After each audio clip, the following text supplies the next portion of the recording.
মৃত্যু উপত্যকা আমার দেশ না। নবারুণ ভট্টাচার্যের সেই প্রতিবাদী উচ্চারণ যেন ফিরে এলো রবীন্দ্র সদনের মঞ্চে। রাষ্ট্রের কাজ কোনো ধর্মকে রক্ষা করা নয়, রাষ্ট্রের কাজ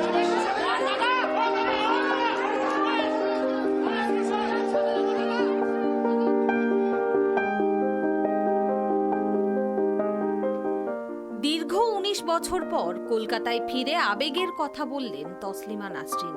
তাকে কলকাতায় ফেরার সুযোগ করে দেওয়ার জন্য বিজেপি সরকারকে ধন্যবাদ জানালেন, কিন্তু সেই কৃতজ্ঞতার মাঝেও স্পষ্ট করলেন নিজের অবস্থান। কৃতজ্ঞতা আনুগত্যের চুক্তি নয়। কৃতজ্ঞতার বিনিময়ে আমি আমার স্বাধীন চিন্তাকে বন্ধক দিই না, আবার মতভিন্নতাও আমাকে অকৃতজ্ঞ করে না। কোনো ভালো কাজের স্বীকৃতি দিতে দলীয় আনুগত্যের প্রয়োজন নেই।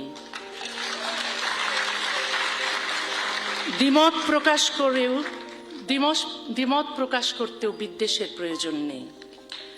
আমি কোনো রাজনৈতিক দলের হয়ে এখানে কথা বলতে আসিনি, কোনো দলকে পরাজিত করতেও আসিনি।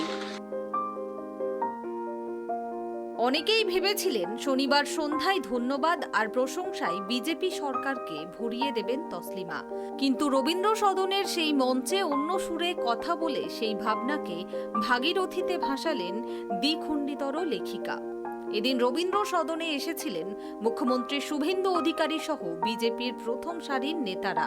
তাদের সামনেই ধর্ম ও রাষ্ট্রের সম্পর্ক নিয়ে নিজের অবস্থান স্পষ্ট করে দিলেন নির্বাসিত লেখিকা।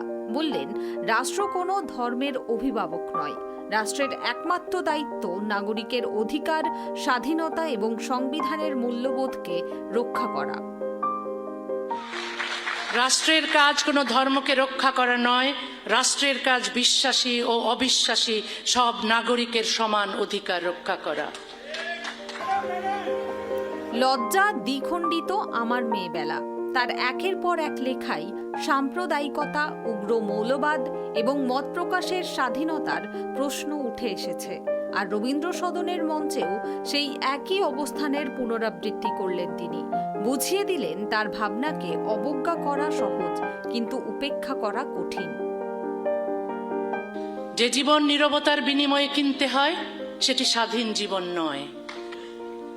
অন্যায় দীর্ঘস্থায়ী হতে পারে, চিরস্থায়ী নয়। শনিবাসরীয় সন্ধ্যায় তসলিমার বক্তব্যে কৃতজ্ঞতা ছিল, কিন্তু ছিল না রাজনৈতিক আনুগত্যের ঘোষণা। বরং তিনি স্পষ্ট করেছেন রাষ্ট্র, ধর্ম এবং নাগরিকের সম্পর্ক নিয়ে তার মতামত। ১৯ বছর পর কলকাতায় ফিরে তসলিমা নাসরিন যেন আবারও ভীষণভাবে মনে করিয়ে দিলেন, লেখকের পরিচয় কোনো রাজনৈতিক রঙের দেওয়াল লিখনে নয়, লেখা থাকে তার কলমে। সেই কলমের ভাষায় এদিন রবীন্দ্র সদনের মঞ্চ থেকে গঙ্গা পদ্মা হয়ে আছড়ে পড়ল এপার ওপার বাংলার রাজনৈতিক আলোচনার কেন্দ্রে। দেবযানী সরকারের রিপোর্ট, কেটিভি বাংলা, কলকাতা।